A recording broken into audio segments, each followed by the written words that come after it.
Hello friends, स्वागत है आप सभी का हमारे YouTube channel everything for exam.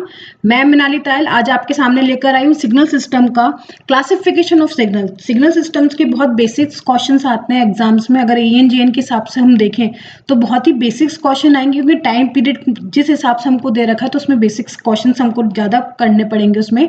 तो सिग्नल क्लासिफिकेशन के हम क्वेश्चन देखते हैं, बहुत ही इंपॉर्टेंट है, तो ये सीरीज आप जरूर से देखें और इसको लाइक एंड सब्सक्राइब करना ना भूलें। तो सबसे पहले हम क्वेश्चन करते हैं, what is a single valued function. Single valued function क्या होते हैं? Single value function for all instant of time. Option B, unique value for every instant of time, जिसकी यूनिक वैल्यू हर इंस्टेंट टाइम पे। या फिर a single pattern is followed by after T interval, या फिर एक सिंगल पैटर्न फॉलो करता है हर टी इंटरवल के बाद, उसको हम सिंगल वैल्यू फंक्शन बोलते हैं। या फिर different pattern of values is followed by after T interval of time, different different pattern follow करेगा, या तो डिफरेंट डिफरेंट पैटर्न फॉलो करेगा, या सिंगल पैटर्न फॉलो करेगा, या फिर एक यूनिक वैल्यू होगी किसी इंस्टेंट ऑफ टाइम पे, या फिर सिर्फ एक सिंगल वैल्यू होगी। तो ऑप्शन कौन सा करेक्ट है इसमें से? ऑप्शन बी करेक्ट है। ऑप्शन बी में क्या कर सकते हैं? ऑप्शन बी है हमारा unique value for every instant of time. तो सिंगल वैल्यू फंक्शन कौन से होते हैं? सिंगल वैल्यू फंक्शन वो होते हैं जिनकी क्या है, सिंगल वैल्यू है, सिंगल वैल्यू होती है। Single value function means for every instant of time there exist a unique value of the function. हर फंक्शन किसी भी हम इंस्टेंट ऑफ टाइम पे देखें, उसको वैल्यू को मेजर करें तो उसकी एक यूनिक वैल्यू होगी, ना कि एक ही टाइम पे बहुत सारे डिफरेंट डिफरेंट वैल्यू। तो उसको हम बोलते हैं single valued function. Single valued function का मतलब क्या होता है कि हर इंस्टेंट ऑफ टाइम पे अगर हम उसकी वैल्यू देखेंगे तो हर इंस्टेंट ऑफ टाइम पे उसकी क्या है, एक यूनिक वैल्यू एग्जिस्ट करेगी और फंक्शन क्या होगा, वो सिंगल वैल्यूड फंक्शन होगा। Next, in real value function and complex value function time is. अगर हम रियल वैल्यू फंक्शन की बात करें या फिर कॉम्प्लेक्स वैल्यू फंक्शन की बात करें तो टाइम हमारा क्या होता है, रियल होता है, कॉम्प्लेक्स होता है, इमेजिनरी होता है, या फिर नॉन प्रिडिक्टेबल होता है। तो क्या होता है जब हम रियल वैल्यू फंक्शन की बात करें या फिर कॉम्प्लेक्स फंक्शन की बात करें, तो टाइम हमारा हमेशा क्या होता है, एक रियल वैल्यू फंक्शन होता है। तो ऑप्शन ए इसका करेक्ट है। The time is independent variable. Time हमेशा क्या होता है, एक इंडिपेंडेंट वेरिएबल होता है। टाइम कभी किसी पे डिपेंड नहीं करता। टाइम क्या है, सबसे इंपॉर्टेंट आप याद रखेंगे, टाइम क्या है, एक इंडिपेंडेंट वेरिएबल है and it is real value irrespective of the real value और कॉम्प्लेक्स वैल्यू। तो टाइम को आप हमेशा याद रखें, जो टाइम है हमारा, टाइम जो होता है वो हमेशा हमारा क्या होता है, एक रियल वैल्यू फंक्शन होता है। इसकी हमेशा क्या होगी, एक रियल वैल्यू होगी। टाइम की कभी कोई इमेजिनरी वैल्यू नहीं होती। तो टाइम हमेशा क्या होता है, एक रियल होता है, चाहे फंक्शन हमारा रियल हो या फिर फंक्शन हमारा क्या हो, कॉम्प्लेक्स हो। तो कॉम्प्लेक्स फंक्शन होगा तब भी हमारा टाइम रियल होगा, रियल फंक्शन होगा तब भी टाइम हमारा क्या होगा। तो टाइम हमेशा हमेशा क्या रहेगा, हमारा रियल वैल्यू फंक्शन रहेगा। Next, discrete time signal is derived from continuous time signal by. अगर हमको डिस्क्रीट सिग्नल फाइंड आउट करना है, डिस्क्रीट फंक्शन हमको निकालना है, तो कंटिन्यूस टाइम सिग्नल से हम कैसे डिस्क्रीट फंक्शन बना सकते हैं? वो प्रोसेस क्या कहलाता है? एडिशन, मल्टीप्लाइंग, सैम्पलिंग और एडिशन एंड मल्टीप्लिकेशन। तो क्या प्रोसेस है जिसके थ्रू हम डिस्क्रीट फंक्शन निकाल सकते हैं किसी भी कंटिन्यूस फंक्शन का? तो फंक्शन होता है सैम्पलिंग। उस क्या कहते हैं उसको, सैम्पलिंग। सैम्पलिंग थ्योरम के थ्रू हम क्या कर सकते हैं, कंटिन्यूस टाइम सिग्नल को किस में निकाल सकते हैं, डिस्क्रीट टाइम सिग्नल में निकाल सकते हो। Sampling is a process where is a continuous time signal is converted into equivalent discrete time signal, it is given by t equals to nt। कैसे निकालते हैं हम? सैम्पलिंग थ्योरम क्या कहती है, अगर हम जो उसकी फ्रिक्वेंसी है अगर ट्वाइस ले लें, नैक्विस्ट क्राइटेरिया से ट्वाइस ले लें, तो हम उसको एक्चुअली एग्जिस्ट कर सकते हैं, डिस्क्रीट फंक्शन निकाल सकते हैं और डिस्क्रीट फंक्शन में दोबारा हम कंटिन्यूस टाइम सिग्नल फंक्शन को ले सकते हैं। तो डिस्क्रीट फंक्शन हम कैसे बनाते हैं, इसके डिफरेंट डिफरेंट टाइम इंस्टेंट पे हम क्या करते हैं, वैल्यू को मेजर करते हैं। तो डिफरेंट टाइम इंस्टेंट्स पे इसकी जो जो वैल्यू होगी उसको हम क्या करते हैं, यहाँ पे ड्रॉ करते हैं और इससे हम क्या करते हैं, दोबारा रिट्रीव कर सकते हैं हमारा कंटिन्यूस टाइम फंक्शन। तो ये जो प्रोसेस होता है जो कंटिन्यूस टाइम सिग्नल को डिस्क्रीट में चेंज करता है, जिसकी फ्रीक्वेंसी जो हम देते हैं नैक्विस्ट क्राइटेरिया की, वो क्या लेते हैं, ट्वाइस एफएस लेते हैं। जो इसकी फ्रीक्वेंसी है उसकी ट्वाइस लेंगे तब हम क्या कर सकते हैं, डिस्क्रीट फंक्शन को दोबारा किस में ले सकते हैं, कंटिन्यूस टाइम फंक्शन में दोबारा रिट्रीव कर सकते हैं और ये प्रोसेस कहलाता है हमारा sampling. Next, even signal are symmetrical about the vertical axis, it is true और फॉल्स। तो इवन सिग्नल जो होते हैं वो सिमेट्रिकल होते हैं वर्टिकल एक्सिस से, राइट, इट इज ट्रू। तो सिग्नल जो भी होते हैं क्लासिफाइड करते हैं हम इवन सिग्नल को, वो क्या होते हैं, सिमेट्रिक अबाउट होते हैं, कहाँ पे, वर्टिकल एक्सिस से। और उस इक्वेशन को हम देखते हैं x minus T equals to X. जैसे सिंपल हम एग्जांपल लें, कॉस हमारा क्या है, कॉस हमारा होता है इवन सिग्नल। इवन सिग्नल क्यों होता है, कॉस की फंक्शन की वेवफॉर्म ऐसी होती है। ये हमने बनाया सपोज कॉस टी। अगर हम इसकी माइनस टी पे बात करें तो ये फंक्शन क्या होगा, माइनस टी पे कैसे ड्रॉ होगा, ऐसे ड्रॉ होगा। तो ये वाला फंक्शन एग्जैक्ट क्या होगा, इस फंक्शन पे ओवरलैप हो जाएगा। ये टी एक्सिस है और ये कौन सी है, ये माइनस टी एक्सिस है। तो जब हम एक्स टी में माइनस टी रखेंगे, X equals to T minus T रखेंगे, तो एग्जैक्ट क्या करेगा, वो फंक्शन उसको रेप्लिकेट करेगा। ये पूरा का पूरा इस पे ओवरलैप कर जाएगा, इसलिए इस फंक्शन को हम क्या कहते हैं, इवन सिग्नल कहते हैं। तो इवन सिग्नल की प्रॉपर्टी क्या होती है, X minus T equals to X T होता है। वहीं अगर हम ऑड सिग्नल की बात करें तो एक्स माइनस टी रखने पर हमारा क्या आता है, अपोजिट सिग्नल आता है, वो क्या हो जाता है, एक्स माइनस टी रखने पर हमारा सिग्नल क्या हमको क्या देता है, एक्स टी देता है। तो ये हमारी किसकी कंडीशन होती है, ये हमारी कंडीशन होती है ऑड की, और ये कंडीशन किसकी होती है, हमारी इवन की। तो कॉस हमारा इवन फंक्शन होता है, साइन हमारा। नेक्स्ट क्वेश्चन हम देखते हैं, question number 5। If x minus T equals to minus of X T then the signal is said to be. Signal को हम क्या कहेंगे, अगर x माइनस टी रखने पर माइनस ऑफ एक्स टी आता है तो हमारा सिग्नल क्या होता है, इवन सिग्नल होता है, ऑड सिग्नल होता है, पीरियोडिक सिग्नल होता है, या फिर नॉन पीरियोडिक सिग्नल होता है। तो इसका आंसर कौन सा सही है, आंसर सी बी इसका करेक्ट है, ऑड सिग्नल। जब हमारा x माइनस टी रखने पर माइनस ऑफ एक्स टी आता है तो सिग्नल हमारा क्या होता है, ऑड होता है। अब इसको हम कैसे फाइंड आउट करते हैं, signal is said to be odd if it antisymmetrical over the time origin and is said to be the equation x minus t equals to x minus t। अगर जैसे हम साइन सिग्नल की बात करें, sign हमारा क्या होता है, ऑड फंक्शन होता है। साइन वेवफॉर्म ऐसी होती है, जब अगर ये पॉजिटिविटी साइड में, नेगेटिव साइड में क्या होती है, हमारी ये वेवफॉर्म ऐसी होती है।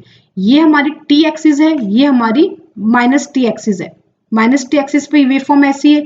जब हम इसको यहाँ पे रखेंगे तो इसकी वेवफॉर्म कैसे बनेगी, ऐसी बनेगी।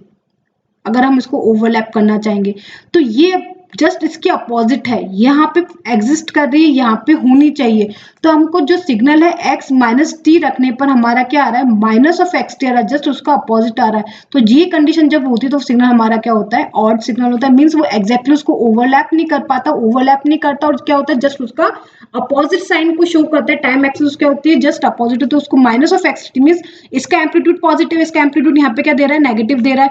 यहाँ पे इसका एम्पलीट्यूड पॉजिटिव आ रहा है, लेकिन यहाँ पे जब इसको ओवरलैप करेंगे तो एम्पलीट्यूड क्या है, नेगेटिव। तो इसलिए ये माइनस साइन क्या है, बाहर आया। तो ये इक्वेशन जब इस तरीके सिग्नल फॉलो करते हैं तो हम सिग्नल को क्या कहते हैं, ऑड सिग्नल्स कहते हैं। Next, which of the following is true for the complex value function. Complex value function जब होते हैं तो उसके लिए ट्रू इक्वेशन क्या है, कि minus X minus T equals to complex conjugate of T, x minus T equals to X T होता है, x minus T equals to minus of X T होता है, या फिर x minus T equals to X conjugate निकाले हम minus T axis का। तो जब भी हम कॉम्प्लेक्स कॉन्जुगेट की बात करते हैं, कॉम्प्लेक्स वैल्यू की फंक्शन की बात करते हैं, तो कॉम्प्लेक्स फंक्शन हमेशा क्या होता है, ऑड पार्ट होता है सिग्नल। तो ऑप्शन ए इसका करेक्ट होगा। तो कॉम्प्लेक्स वैल्यू फंक्शन की जब भी हम बात करते हैं तो कॉम्प्लेक्स वैल्यू में क्या होता है, ऑड पार्ट होता है। तो complex value function is said to be conjugate symmetry. Conjugate symmetry होती है if it is real part is even and imaginary part is odd. तो जब कॉम्प्लेक्स फंक्शन की बात करते हैं तो कॉम्प्लेक्स फंक्शन में ये हमेशा याद रखें कि जो रियल वैल्यू फंक्शन होता है, रियल फंक्शन हमेशा क्या होता है, हमारा इवन होता है, और जो ऑड फंक्शन होता है हमारा, वो ऑड फंक्शन हमेशा हमारा क्या होता है, इमेजिनरी होता है। तो इमेजिनरी हमेशा क्या होगा, ऑड होगा, रियल हमेशा क्या होगा, इवन होगा। तो रियल फंक्शन की अगर बात करें तो रियल इवन है, मींस वो कॉस की टर्म्स में होगा। इमेजिनरी की बात करें, इमेजिनरी ऑड है तो वो किसकी टर्म्स में होगा, साइंस की टर्म्स में होगा अप्रोक्सीमेटली। तो कॉन्जुगेट सिमेट्री फॉलो करता है हमेशा कॉम्प्लेक्स फंक्शन। तो रियल पार्ट हमेशा इवन होगा, इमेजिनरी पार्ट हमेशा ऑड होगा। और इस इक्वेशन को शो करते हैं हम x minus T. X minus T किसको शो करता है, ऑड फंक्शन को, और ये क्या होता है, कॉन्जुगेट होता है। तो x minus T equals to complex conjugate. ये इक्वेशन आप हमेशा याद रखेंगे किसकी है, इमेजिनरी पार्ट को शो करने के लिए। इमेजिनरी पार्ट का ऑड पार्ट किस तरह से शो होता है, ये कॉम्प्लेक्स है, कॉम्प्लेक्स का पार्ट क्या है, हमारा ऑड है। तो कॉम्प्लेक्स सिग्नल में, कॉम्प्लेक्स वैल्यू फंक्शन में इमेजिनरी पार्ट ऑड होगा और रियल पार्ट हमेशा क्या होगा, इवन होगा। नेक्स्ट क्वेश्चन देखते हैं, when xt equals to xt हमको दे रखा है set to be non periodic signal. If xt equals to, इसमें से चारों में से कौन सी इक्वेशन होगा जब इक्वेशन हमारा नॉन पीरियोडिक सिग्नल कब होगा, जब वो टाइम t के बाद रिपीट ना करे। तो ऑप्शन सी इसका करेक्ट है। ऑप्शन सी हमको क्या कहता है, A signal xt is said to be non-periodic। Signal xt कब नॉन पीरियोडिक हो सकता है, when signal does not satisfy equation xt equals to xt plus t, means xt जो सिग्नल है वो कितने टाइम में दोबारा रिपीट कर रहा है, पर्टिकुलर किसी टाइम पीरियड के बाद वो दोबारा क्या करेगा, रिपीट करेगा। सपोज जैसे हमने सिग्नल ड्रॉ किया, ये हमारा सिग्नल है, इस सिग्नल का टाइम पीरियड सपोज मैंने टी लिया, अगर साइन वेव की बात करें तो ये दोबारा क्या करेगी, दोबारा रिपीट करेगी, ये टाइम पीरियड दोबारा टी में क्या करेगी, रिपीट करेगी। तो ये जो पीरियोडिसिटी होती है इसको हम कहते हैं कि टाइम टी के बाद दोबारा सिग्नल रिपीट कर रहा है, उस कंडीशन को हम कहते हैं पीरियोडिसिटी। अगर ये सेटिस्फाई कर रहा है तो सिग्नल पीरियोडिक, अदरवाइज वो पीरियोडिक नहीं होता है। As a periodic it satisfy equation for all time values t equals to t zero, 2 times of t naught, 3 times of t naught, means particular किसी टाइम पे रिपीट करेगा। तो option कौन सा इसमें करेक्ट है, तो option c, if it equation xt equals to xt plus t is satisfied for no value of T, तभी किसी भी वैल्यू को सेटिस्फाई नहीं कर रहा टी की, जब वो रिपीट करे तो उस टाइम पे सिग्नल को क्या कहते हैं, नॉन पीरियोडिक कहते हैं, अदरवाइज उसको क्या होता है, वो पीरियोडिक सिग्नल होता है।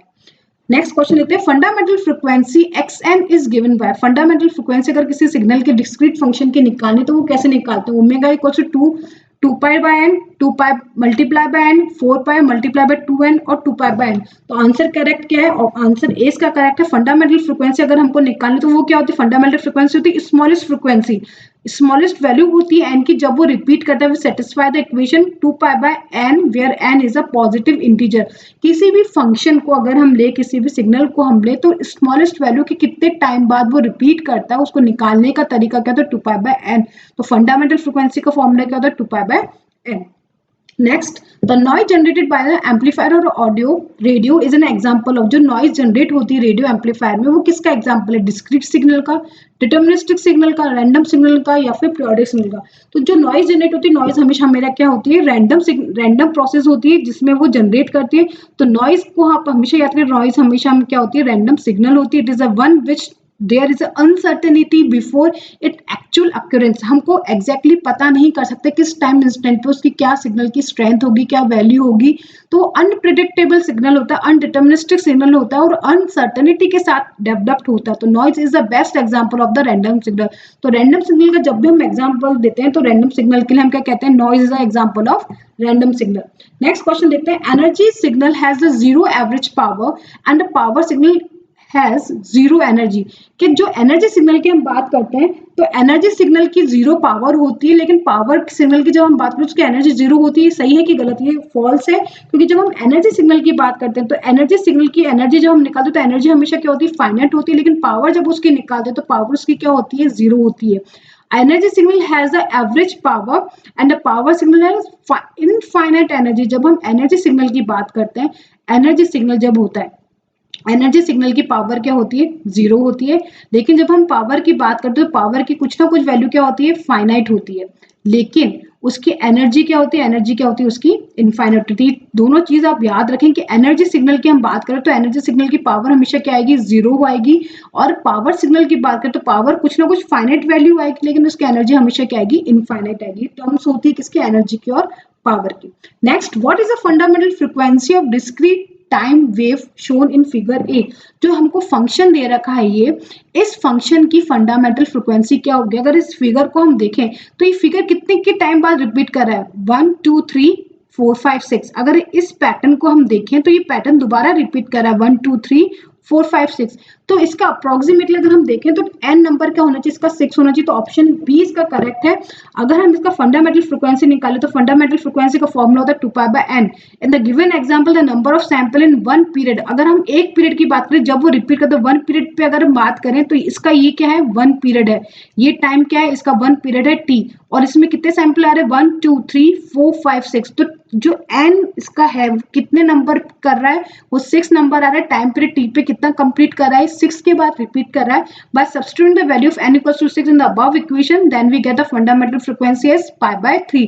2 पाई बाय n रखेंगे तो 2 से 6 कट जाएगा और क्या बचेगा, पाई बाय 3। तो पाई बाय 3 इसका क्या है, फंडामेंटल फ्रीक्वेंसी है। तो कोई भी सिग्नल आपको दे रखा है उसका देखो आप कितने टाइम बाद वो रिपीट कर रहा है, उसको 2 पाई बाय n पे रखो, फॉर्मूले पे डिवाइड करके देखो कि आंसर कितना आ रहा है। तो इस तरीके से हम किसी भी इक्वेशन को गिवन सिग्नल को सॉल्व कर सकते हैं। Next, what is the total energy of the rectangular pulse. ये जो रेक्टेंगुलर पल्स दे रखी है, रेक्टेंगुलर पल्स कहां से कहां एग्जिस्ट कर रही है, -1 से 1 तक एग्जिस्ट कर रही है, और उसका एम्पलीट्यूड कितना दे रखा है, हमको 2 दे रखा है। तो इसकी एनर्जी कैसे निकलेगी, एनर्जी का फॉर्मूला होता है अगर हम एनर्जी की बात करें तो एनर्जी का फॉर्मूला होता है माइनस इन्फिनिटी उसको इंटीग्रेट करें और उसका एम्पलीट्यूड उसका स्क्वायर करें। तो इसके कहाँ से कहाँ एग्जिस्ट कर रही है, इसकी वैल्यू एग्जिस्ट कर रही है। अगर इस सिग्नल को हम निकालें, इसकी सिग्नल कर रही है -1 से 1 एग्जिस्ट कर रही है। एम्पलीट्यूड कितना है, 2 है।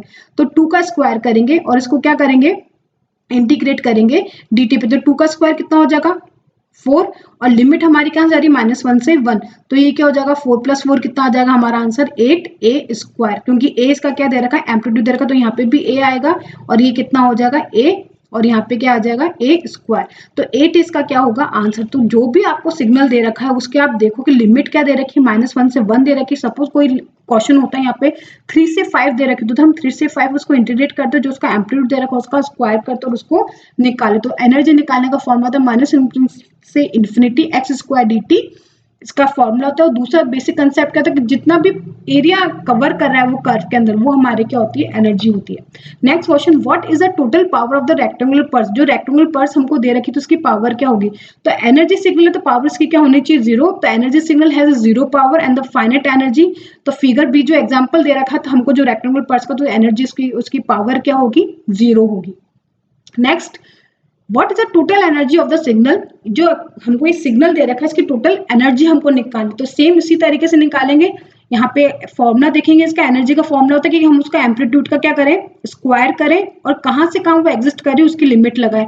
तो एनर्जी का फॉर्मूला होता है, अगर डिस्क्रीट की बात करें तो समीशन करें x² n। तो x² n करेंगे, एम्पलीट्यूड इसका 1 दे रखा है और कहाँ से कहाँ एग्जिस्ट कर रही है, -3 से 2 तक। तो टोटल वैल्यूज कितनी हो गई, टोटल वैल्यूज उसकी हो गई 1 2 3 4 5 6। तो टोटल वैल्यूज इसकी हो गई 6। तो 6 को जब हम 6 नंबर को इंटीग्रेट करेंगे, कितनी बार करेंगे, और एम्पलीट्यूड कितना दे रखा है, इसका 1 दे रखा है, तो इसकी टोटल आंसर वैल्यू कितनी आ जाएगी, 6। तो आंसर इसका ए करेक्ट है, 6 का क्या होगा, टोटल एनर्जी होगी। आशा करती हूँ आपको ये क्वेश्चंस पसंद आए होंगे। इसी तरीके से क्वेश्चंस पूछे जाते हैं एग्जाम में, तो आप प्लीज मेरी वीडियो को लाइक एंड सब्सक्राइब करना ना भूलें।